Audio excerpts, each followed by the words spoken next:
معزز سامعین و ناظرین، السلام علیکم ورحمۃ اللہ وبرکاتہ۔ آج ہم سورہ ابراہیم کی تلاوت کا آغاز کر رہے ہیں۔ تو سب سے پہلے اس سورت کا خلاصہ اور اس سے حاصل ہونے والا سبق کا جائزہ لیں گے، اور اس کے بعد آج خیال ہے کہ اس سورت کی ابتدائی آیات 1 سے 23 تک کا مطالعہ مکمل کریں گے انشاءاللہ۔ تو سب سے پہلے تلاوت کلام پاک۔ اعوذ باللہ من الشیطان الرجیم، بسم اللہ الرحمن الرحیم۔ الف لام را، کتاب انزلناہ الیک لتخرج الناس من الظلمات الی النور باذن ربہم الی صراط العزیز الحمید۔ اللہ الذی لہ ما فی السماوات وما فی الارض وویل للکافرین من عذاب شدید الذین یستحبون الحیاۃ الدنیا الآخرۃ ویصدون عن سبیل اللہ ویبغونہا عوجا اولئک فی ضلال بعید۔ صدق اللہ العظیم۔ اب اس سورت کا خلاصہ اور اس سے حاصل ہونے والے سبق کا جائزہ لیا جائے گا۔ سورہ ابراہیم مکی و مدنی صورتوں کے تیسرے گروپ کی 5ویں مکی صورت ہے۔ اس صورت میں 52 آیات اور 7 رکوع ہیں، جو 13ویں پارے کے 13ویں رکوع سے 19ویں رکوع تک ہے۔ یہ صورت حضرت ابراہیم علیہ السلام کے نام سے ہے۔ اس صورت کا زمانہ نزول 6 سن نبوی کے بعد کا ہے، جب کفار کو علم ہو چکا تھا کہ اسلام اور اہل ایمان کی ایک پھیلتی ہوئی طاقت ہے۔ اس لیے تمام مشرکین مکہ نے ٹھان لی تھی کہ دعوت حق کو ہر حال میں ختم کرنا ہے۔ اس سلسلے میں جو بھی حربہ وہ استعمال کر سکیں گے کریں گے۔ انہوں نے اہل ایمان پر ظلم و ستم کی انتہا کر دی ہوئی تھی، اور آئے دن اہل ایمان کو نت نئے طریقوں سے اذیتیں دیتے رہتے تھے، اور ان کا ظلم اور ستم انتہا کو پہنچ چکا تھا، اور مشرکین مکہ ایمان کی پہلی قوموں کی طرح شہر بدر کرنے پر بھی تل گئے تھے۔ اس لیے اللہ نے مشرکین مکہ کو وہ دھمکی دی جو پہلی سرکش قوموں کو دی گئی تھی کہ ہم ظالموں کو ہلاک کر کے رہیں گے، اور ہم ان ظالموں کو ختم کرنے کے بعد اہل ایمان ہی کو اس سرزمین پر آباد کریں گے۔ اس صورت کا مرکزی مضمون اور مقصد یہی ہے کہ جو حضور صلی اللہ علیہ وسلم کی رسالت کو ماننے سے انکار کر رہے تھے اور آپ صلی اللہ علیہ وسلم کی دعوت کو ناکام بنانے کے لیے ہر طرح کی بدترین چالیں چل رہے تھے، ان کو تنبیہ اور ملامت کرنا ہے، جس کے لیے ڈانٹ ڈپٹ کا تیز انداز اپنایا گیا ہے۔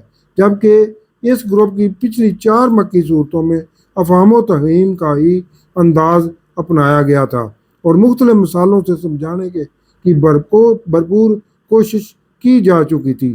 اس کے باوجود مشرکین مکہ کی ہٹ درمی، دشمنی، مزاحمت، شرارت اور ظلم و ستم میں روز بروز اضافہ ہی ہوتا جا رہا تھا۔ اس تیسرے گروپ کی پہلی 3 مکی صورتیں سورہ یونس، ہود اور یوسف حروف مقطعات الف لام را سے شروع ہوتی ہیں، جبکہ سورہ الرعد حروف مقطعات الف لام میم را سے شروع ہوئی، اور اب پھر سورہ ابراہیم اور اگلی سورت الحجر کا آغاز حروف مقطعات الف لام را سے ہی ہو رہا ہے۔ اب اس سورت کا مختصر جائزہ لیتے ہیں کہ اس سورت سے ہمیں کیا سبق ملتا ہے۔ سورہ ابراہیم انسان کو مضبوط دل کا مالک دیکھنا چاہتی ہے کہ جب اس ایمان قبول کر لیا تو اس پہ پکے ہو کر رہنا ضروری ہے۔ دوسرا ہے اللہ کی منصوبہ بندی پر پختہ یقین ہی کامیابی کی علامت ہے۔ حضرت ابراہیم کی طرح اللہ کی شکر گزاری انسان میں بے مثال طاقت اور جذبہ پیدا کرتی ہے۔ توحید اور اللہ کی بندگی پر پختہ یقین ہونا چاہیے۔ शुक्र गुजारी इंसान के लिए दीन और दुनिया में खुशियाँ लाती है। बुराई के मुकाबले में इंसानी पुख्तगी से डट जाना चाहिए, इंसान को पुख्तगी से डट जाना चाहिए। इब्राहीम अलैहिस्सलाम की तरह इखलाक की बुलंदी अपनानी चाहिए। सूरह इब्राहीम इंसान को ज़ाती और रूहानी तरक्की के लिए रहनुमाई फराहम करती है। सूरह इब्राहीम इंसान को ख़ानदान से प्यार मोहब्बत और खलूस सिखाती है। दूसरों को माफ़ कर देना और इन पर रहम करना सूरह इब्राहीम में उम्मीद का पैगाम है। पैगम्बरी की पैरवी ही निजात का वाहिद ज़रिया है। इंसान की ज़िंदगी का मकसद सिर्फ़ और सिर्फ अल्लाह और इसके रसूल के बताए हुए रास्तों पर चलना है। अलगरज सूरह इब्राहीम इंसान में हिम्मत, अल्लाह पे भरोसा, अल्लाह की शुक्रगुजारी, अल्लाह की बंदगी, दीन पर इस्तिकामत और रूहानी तरक्की का दर्स देती है। अब इस सूरत का बाकायदा आगाज़ करते हैं। तो ये आयत नंबर 1 से 23 तक का तर्जमा और तफसीर पढ़ लो।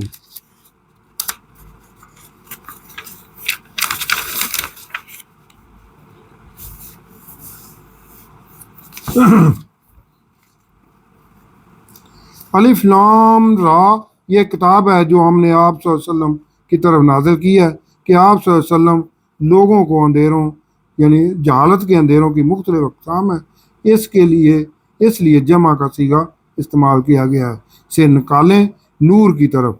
नूर हिदायत एक ही है जो अल्लाह की तरफ से है, इसलिए वाहिद का सीगा ही हमेशा इस्तेमाल होता है। इनके रब के हुक्म से इसके नूर हिदायत की तरफ जो इज़्ज़त वाला सब खूबियों वाला है वो अल्लाह ही मालिक है जो आसमानों में है और जो कोई ज़मीन में है। और काफरों के लिए खराबी है एक सख्त अजाब से, जिन्हें आखिरत से दुनियावी ज़िंदगी ज़्यादा प्यारी है और वो मुशरिकीन अल्लाह के रास्ते से रोकते हैं और इस दावत में कज रवी चाहते हैं।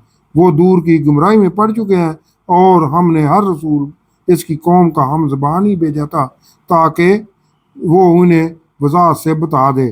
फिर अल्लाह गुमराह करता है जिसको चाहता है और हिदायत देता है जिसको चाहता है, और वही इज़्ज़त वाला हिकमत वाला है। तारीखी वाला के तौर पर बताया जा रहा है, और बेशक हमने मूसा अलैहिस्सलाम को अपनी निशानियाँ देकर भेजा था कि निकालो अपनी कौम को जहालत के अंधेरों से रोशनी की तरफ, और इन्हें बनी इसराइल को अल्लाह के एहसानात वाले दिनों का बताओ कि बेशक इसमें निशानियाँ हैं कि हर एक ने अपना अपना वक़्त गुजार कर अल्लाह के हजूर पेश होना है, इसके लिए जो बड़ा सब्र करने वाला शुक्र करने वाला है। आगे एहसान जताया जा रहा है बनी इसराइल को, याद करो अपने ऊपर अल्लाह का वो एहसान जब उस अल्लाह ने तुम्हें आले फ़िरौन से निजात दी जो तुम्हें बदतरीन अजाब में मुतला किए हुए था, और वो आले फ़िरौन तुम्हारे बेटों को ज़बह कर देते थे और तुम्हारी बेटियां जिंदा रखते थे, और इसमें बेशक तुम्हारे लिए तुम्हारे रब की तरफ से बहुत बड़ी आजमाइश थी। अब ये दूसरा एहसान है बनी इसराइल को बताया जा रहा। और याद करो जब तुम्हें एलानिया बता दिया गया कि अगर तुम शुक्र करोगे तो अल्लाह तुम्हें और ज़्यादा देगा, और अगर ना शुक्री करोगे तो मेरा अजाब अल्लाह का अजाब बहुत सख्त है। और मूसा अलैहिस्सलाम ने कहा कि अगर तुम और जो भी ज़मीन में है सब काफिर हो जाएं तो बेशक अल्लाह बेपरवाह सब खूबियों वाला है, यानी अल्लाह की ज़ात को कोई फ़र्क नहीं पड़ेगा। अब तमाम रसूलों के बारे में इकट्ठा हवाला, क्योंकि दावत तौहीद तो सब रसूलों की एक ही थी। क्या ये कि क्या तुम्हारे पास खबरें नहीं आ चुकी हैं इनकी जो तमाम तुमसे पहले थे, यानी नूह अलैहिस्सलाम की कौम और आद और समूद की कौम, और जो इनके बाद हुए उन्हें अल्लाह के सिवा कोई नहीं जानता। इनके पास इनके रसूल रोशन दलीलें लेकर आए तो उन्होंने उंगलियां अपने मुंह में डाल लीं और कहा कि हम मुनकर हैं जिसके साथ तुम भेजे गए हो, और तुम जिसकी दावत दे रहे हो इसमें हमें शक है जो बात खुलने नहीं देता। इनके रसूलों ने कहा कि क्या अल्लाह में शक करते हो जो आसमान और ज़मीन का पैदा करने वाला है। वो अल्लाह तुम्हें बुला रहा है ताकि तुम्हारे गुनाहों को बख्श दे और एक मुकर्रर मुद्दत तक तुम्हें मोहलत दे। उन्होंने कहा, तुम तो हम ही जैसे आदमी हो, तुम चाहते हो कि हमें इससे रोक दो जिन्हें हमारे आबा व अजदाद पूछते थे, तो हमारे सामने आप अलैहिस्सलाम की कोई वाज़ेह सनद मोइज़ा ले आओ। इनके रसूलों ने कहा, हम हैं तो तुम्हारी तरह के इंसान, मगर अपने बंदों में जिस पर चाहे अल्लाह एहसान फरमाता है, और हमारे बस में नहीं कि हम तुम्हारे पास कोई मुआवजा अल्लाह के हुक्म के बगैर ले आए। और अहले ईमान को अल्लाह ही पर तवक्कल करना चाहिए। और हमें क्या हुआ है कि अल्लाह पर तवक्कल ना करें, जबकि इसने हमें हमारे रास्तों की हदायत बख्शी है, और हम सब्र ही करेंगे इस पर जो तुम हमें सता रहे हो। और तवक्कल करने वालों को अल्लाह ही पर तवक्कल करना चाहिए। और काफरों ने अपने रसूलों से कहा कि हम ज़रूर तुम्हें अपनी ज़मीन से निकाल देंगे या तुम्हें हमारे दीन में लौटना होगा। तो उन्हों यानी रसूलों को इनके रब ने वही की कि हम जालिमों को ज़रूर हलाक कर देंगे और ज़रूर इनके बाद हम इस ज़मीन में तुम्हें आबाद करेंगे। ये इसलिए है कि जो मेरे सामने खड़ा होने और मेरी वईद अजाब से डरते हैं, और उन्हों यानी कुफार ने फैसला मांग लिया और हर सरकश और हट धर्म नामुराद होकर रह गया। इसके पीछे जहन्नम है और इसको पीप वाला पानी पिलाया जाएगा। वो इसको थोड़ा थोड़ा पीने की कोशिश करेगा, लेकिन गले से नहीं नीचे नहीं उतार पाएगा।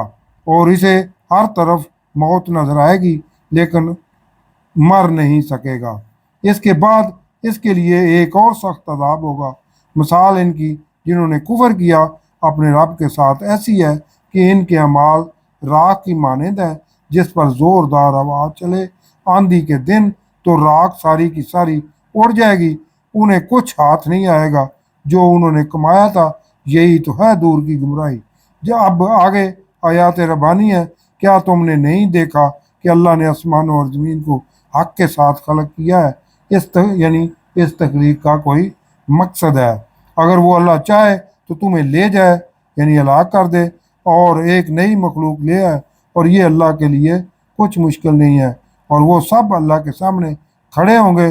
जो कमज़ोर सरदारों के ग़ुलाम थे, मुतकब्बरीन यानी साहिब सरवत से कहेंगे कि हम तो तुम्हारी ही इत्तबा करते थे, तो क्या हो सकता है कि तुम अल्लाह के अज़ाब में से कुछ हम पर से टाल दो। मुतकब्बरीन कहेंगे कि अगर अल्लाह हमें हदायत करता तो हम तुम्हें भी हदायत करते। अब हम सब बराबर हैं, आहो बुका करें या सब्र से रहें। हमारे लिए अब कोई बचने की पनाह नहीं है।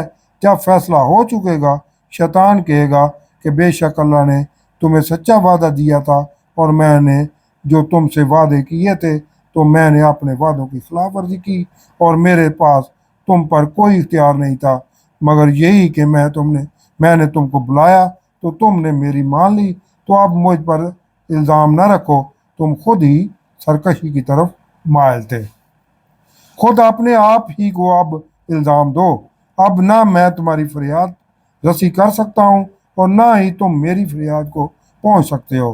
बेशक मैं इनकार करता हूँ जो इससे पहले मुझे अल्लाह का शरीक ठहराते थे। बेशक जालिमों के लिए दर्दनाक अजाब है, और जो ईमान लाए और अच्छे काम किए वो बागों में दाखिल किए जाएंगे जिनके नीचे नहरें बह रही होंगी। वो इसमें हमेशा रहेंगे अपने रब के हुक्म से। वहाँ इनकी मिलते वक्त की दुआ एक दूसरे को सलाम होगी। सदकल्लाह अज़ीम।